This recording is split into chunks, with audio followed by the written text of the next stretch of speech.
Hello दोस्तों, कैसे हो? सब ठीक ही होंगे। सब अपनी अपनी लाइफ में कुछ ना कुछ कर रहे हैं। तो फ्री बैठे हो तो ये देख लो, मेरा एक्सपीरियंस मैं अपना शेयर करना चाहता हूँ। एक्चुअली मेरे पास कुछ है नहीं, कोई है नहीं जिसमें सब बातें बता सकूँ। तो मैं अपना जब भी मेरे को फ्री टाइम मिलता है तो मैं ऐसा रिकॉर्ड कर लेता हूँ और महीने 2 महीने में एक वीडियो डाल देता हूँ। तो बस वही है कि मैं मेरी स्टडी कैसे चल रही है, तो वही वैल्यूएशन करना चाह रहा हूँ। तो सोचा चलो आपको भी बता दूँ, हो सकता है आपको भी हेल्प करो। उम्मीद है अभी मेरे जैसे आपने बहुत सारे होंगे तभी मेरी वीडियो पसंद आएगी आपको। तो ये है कि मैं जैसे दिल्ली से वापस आ चुका हूँ, अपने घर आ चुका हूँ। क्योंकि मेरे पास पैसे की कमी है। मतलब वही है कि जैसे दिल्ली में रह रहा था तो रेंट लगता है और रेंट के लिए पैसे नहीं थे। तो फिर मैंने सोचा चलो घर पे ही चलते हैं। अब घर पे आके एक लाइब्रेरी है, उससे बात की। वो थोड़ा दोस्त हैं तो कम पैसों में काम बन गया। तो बस मैं यहीं पढ़ता हूँ लाइब्रेरी में बैठ के। छोड़ो ये सब बात, स्टडी की बात करता हूँ। तो ये है कि जहाँ पे मैं आया था, जब एक महीना से ऊपर हो चुका है मेरे को दिल्ली छोड़े हुए। तो ये है कि मैंने यहाँ पे आते ही एक सब्जेक्ट कंप्लीट करने का सोचा था, जियोग्राफी ऑप्शनल का। तो मैं उसकी क्लासेस वगैरह लेने लग गया, जो कि मेरे दोस्त ने ही प्रोवाइड करवाई थी मेरे को। क्योंकि मेरे पास क्लासेस के लिए भी पैसे नहीं थे, तो उसने प्रोवाइड करवाई थी तो मैं उन्हें करने लग गया। तो मैं डेली की 3 या 4 5 क्लास कर लेता था। कभी कभी 6 भी कर रहा था। तो अच्छी चल रही थी क्लासेस, पर प्रॉब्लम ये आ रही थी कि बेसिक्स कंसेप्ट क्लियर नहीं होने के कारण क्या हुआ कि जैसे जैसे जैसे सिलेबस आगे बढ़ता गया मेरे को समझ में आना कम हो गया। तो उसके लिए फिर मैंने उसके बाद में मैंने कहा ये तरीका ठीक नहीं है, बाकी सब्जेक्ट को साथ लेता हूँ। तो फिर मैंने एक प्रॉपर प्लान बनाया। मतलब जैसे कि हम करते हैं कि स्टडी प्लान बनाते हैं, लिखते हैं कि हमें ये करना है, अब ये करना है, उसके बाद ये करना है, फिर ये करना है। तो मैंने 8 9 मंथ का एक प्लान बना लिया और उसके बाद में उसको एग्जीक्यूट करने के लिए काम शुरू किया। तो मैंने सबसे पहले जो सब्जेक्ट लिया वो था मेरा फेवरेट सब्जेक्ट, मतलब one of the favourite subject, polity. And उसके अलावा मैंने स्पेक्ट्रम की एक बुक, और उसके अलावा मैंने NCERT और क्वेश्चन के आंसर राइटिंग के लिए दिल्ली के 2 क्वेश्चन या एक क्वेश्चन प्लस न्यूज़पेपर, और इसके अलावा प्रीवियस ईयर्स के पेपर प्रीलिम्स के मैं देख लेता था। देखना डिसाइड कर लिया मतलब मैंने। तो मैंने स्टार्ट की अपनी जर्नी, और अपनी जर्नी के लिए मैंने ये आप जो आसपास देख रहे हो ये मानचित्र वगैरह, ये सब सिलेबस मैंने नोट मतलब कि प्रिंट आउट निकलवा के यहाँ पे चिपका लिया ताकि मेरे को याद रहे मेरे को क्या पढ़ना है। तो इसके लिए फिर मैंने स्टार्ट किए टॉपिक वाइज। तो मैंने एक महीना मतलब कि पहले दिन पढ़ा, मेरे को बड़ा अच्छा लगा कि मैंने टारगेट पूरा कर लिया आज का। क्योंकि मैं डेली टारगेट नोट डाउन करता हूँ फिर शाम को टिक करता हूँ। तो ऐसा ही चलता रहा 2 3 दिन, तो बड़ा मज़ा आता रहा। लेकिन उसके बाद में क्या हुआ, जैसे डेली नोट डाउन करना भी एक बोरियत लगने लग गई। लेकिन मैं फिर भी करता रहा। तो मेरी इंडियन पॉलिटी की बुक है जो एम लक्ष्मीकांत की, मैं कभी मतलब कि एक बार में कंप्लीट कर नहीं पाया, बीच बीच में से पढ़ी हुई है मैंने, पर कभी एक कंप्लीट रीडिंग जो होती है वो मैंने कभी नहीं की। तो इस बार मैंने यही डिसाइड किया कि पहली इस बार मैं अपना यही गोल पूरा करूँगा कि मुझे एक बार एम लक्ष्मीकांत की कंप्लीट रीडिंग करनी है, वर्ड टू वर्ड, एक भी शब्द नहीं छोड़ना है। तो इसके लिए मैं आपको बता देता हूँ मैंने सोर्सेज क्या लिए। एक तो मेरी एम लक्ष्मीकांत की बुक जो आपके सामने है, मैं पढ़ रहा हूँ, ठीक है। उसके अलावा मैंने जो सोर्स लिया इस बुक को समझने के लिए वो है हर्षित द्विवेदी नाम से एक यूट्यूब चैनल है सर का। तो मैं सेल्फ स्टडी कर रहा हूँ, तो मैंने यूट्यूब से ही वो किया है। और मैं प्रोमोट नहीं कर रहा हूँ कोई हर्षित द्विवेदी सर को, बट वो अच्छा करवाया है उन्होंने सब्जेक्ट, तो तारीफ़ बनती है। सुंदर हो और अच्छा हो तो तारीफ़ करनी चाहिए। तो इसका मतलब ये नहीं कि बदसूरत हो तो उसकी तारीफ़ ना करो, काम की तारीफ होती है, सुंदरता की नहीं होती है। ठीक है, आई एम रॉन्ग और राइट, यू डिसाइड। तो उनका एक पॉलिटिक पढ़ाने का तरीका अच्छा लगा, तो मैंने उनसे वर्ड टू वर्ड अपनी पॉलिटी की बुक कंप्लीट करनी स्टार्ट कर दिया। और आप देख सकते हैं ये बहुत पहले रिकॉर्ड हुई थी, मैं आधी से ज़्यादा बुक अब से इसमें कंप्लीट कर चुका हूँ। एक्चुअली मैं यूनिट 8 पे पहुँच चुका हूँ पॉलिटी के अंदर।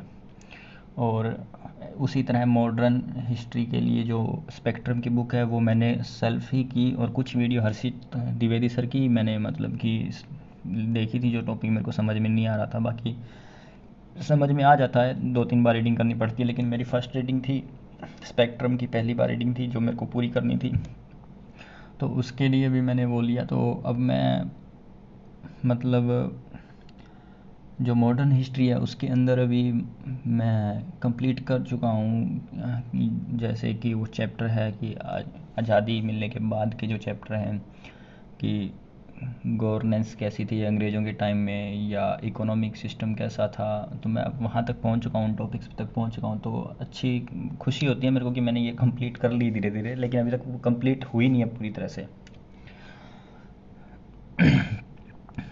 तो अब ये है कि जब मैं बताता हूँ कि जब मैंने ये स्टार्ट किया था तो मेरे को पूरी उम्मीद थी कि मैं इसे बीच में छोड़ दूँगा।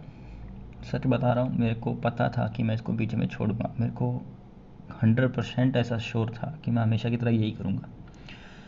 लेकिन मैं लाइब्रेरी में आके बैठता था और फिर ये जब नोट डाउन कर लेता था कि ये टॉपिक पढ़ने हैं, का पहले तो मैं सीधा ये लिख लेता था कि पॉलिटी का एक चैप्टर, हिस्ट्री का एक चैप्टर, जियोग्राफी का एक chapter, newspaper, current affair, editorial, बस इतना लिख के उनके आगे बॉक्स बना के शाम को टिक कर देता था। लेकिन मेरे को 8 दिन बाद में, 7-8 दिन बाद में मेरे को बोरियत होने लग गई कि अब मैं क्या है, डेली का यही कर रहा हूँ यही कर रहा हूँ। तो मेरा मन ना करे वो नोट डाउन करने का, डेली के जो छोटे छोटे टारगेट हैं, मतलब वो टारगेट बड़ा लगने लग गया, छोटा नहीं था, बड़ा लगने लग गया कि डेली का एक चैप्टर करना है, या 3 चैप्टर हो गए हैं एक से, अब आज 4 चैप्टर हो गए एक से। तो मेरे को वापस टारगेट छोटे करने का आइडिया आया दिमाग में। तो नेक्स्ट डे मैंने क्या किया कि जैसे नोट डाउन करते हैं अपने कि अपने को क्या पढ़ना है, तो मैंने टॉपिक्स के नाम और उनके सब टॉपिक्स बनाने स्टार्ट कर दिए कि ये सब टॉपिक्स हैं, और उन सब टॉपिक्स को मैं पढ़ने लग गया। जैसे कि मेरे को चैप्टर पढ़ना था राइज़ ऑफ गांधी, ठीक है। तो अब उसके अंदर मैंने एक मेन टॉपिक नोट किया गांधी का अभ्युदय। उसके बाद में मैंने जैसे सब टॉपिक्स नोट कर ली कि मेरे को कितने पढ़ने हैं। वो चैप्टर काफ़ी बड़ा भी है, तो मैंने उसके लिए सब टॉपिक लिख लिए, जैसे एग्ज़ाम्पल राष्ट्रवाद के पुनर्जीवंत होने के कारण, या मुख्य विशेषताएं, अधिनियम का मूल्यांकन जो भारत सरकार अधिनियम 1919 था, या प्रारंभिक जीवन तथा दक्षिण अफ्रीका में सत्य का प्रयोग, ठीक है, गांधी जी की भारत वापसी। तो ऐसे सब टॉपिक्स को लिख के मैंने, और फिर उनके बाद में अब टॉपिक्स छोटे होते हैं क्या, उनको पढ़ना आसान होता है। बड़ा अब चैप्टर पूरा एक बड़ा पढ़ते हो टाइम लगता है, छोटे छोटे टॉपिक पढ़ने में ज़्यादा टाइम नहीं लगता है। तो जैसे ही छोटा सा टॉपिक होता तो मैं उसमें डायरी में टिक कर देता, तो मेरे को थोड़ा अंदर से अच्छा फील होता है कि हाँ ठीक है, मैंने एक टॉपिक कंप्लीट कर लिया। तो बस यही है कि कुछ नया करते हैं, स्टडी में थोड़ा थोड़ा नया एक्सपेरिमेंट कर रहा हूँ और वैसे ही पढ़ रहा हूँ। और हो सकता है जब तक ये आपके पास वीडियो आए तब तक मैं इस पूरी बुक को ही कंप्लीट कर चुका हूँ, या फिर इसका कुछ ही पार्ट बाकी रहा हो। जैसे कि मैं अभी, हो सकता है कि जब आपको ये वीडियो मिले तब तक मैं इसका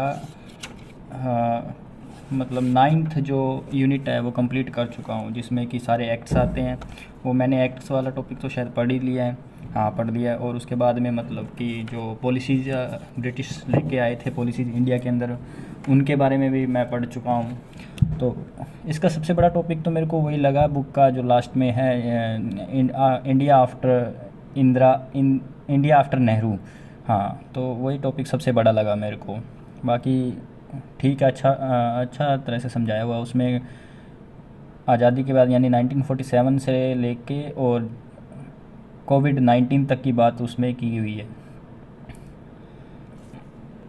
एक इसके अलावा जो आधुनिक भारत का इतिहास है जो विपिन चंद्रा सर द्वारा लिखी गई है, मैंने उसको भी एक रीड किया था एक बार।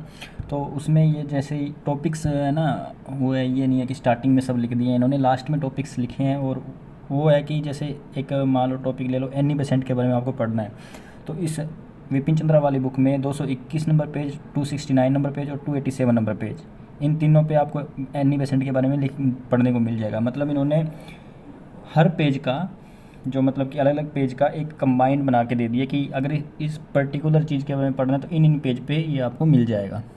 तो ये भी अच्छा लगा, बट इससे क्या है कि एक जगह नहीं, बार बार मतलब कि आपको अलग अलग चैप्टर्स में से जाके पढ़ना पड़ता है। और वहीं जो ये स्पेक्ट्रम वाली बुक है, इसका मेरे को अच्छा लगा कि ठीक है, एक ही चैप्टर में सब, एक टॉपिक है जो एक चैप्टर में कंप्लीट हो रहा है। तो अभी मेरा नेक्स्ट टारगेट है जो एंशियंट हिस्ट्री और मिडिवल हिस्ट्री को कंप्लीट करने का। तो ये कंप्लीट होने के बाद में जो हो सकता है नेक्स्ट वीडियो मैं फिर अगले महीने या 1.5-2 महीने जब भी मेरे को टाइम मिलेगा तब मैं लेके आऊँगा।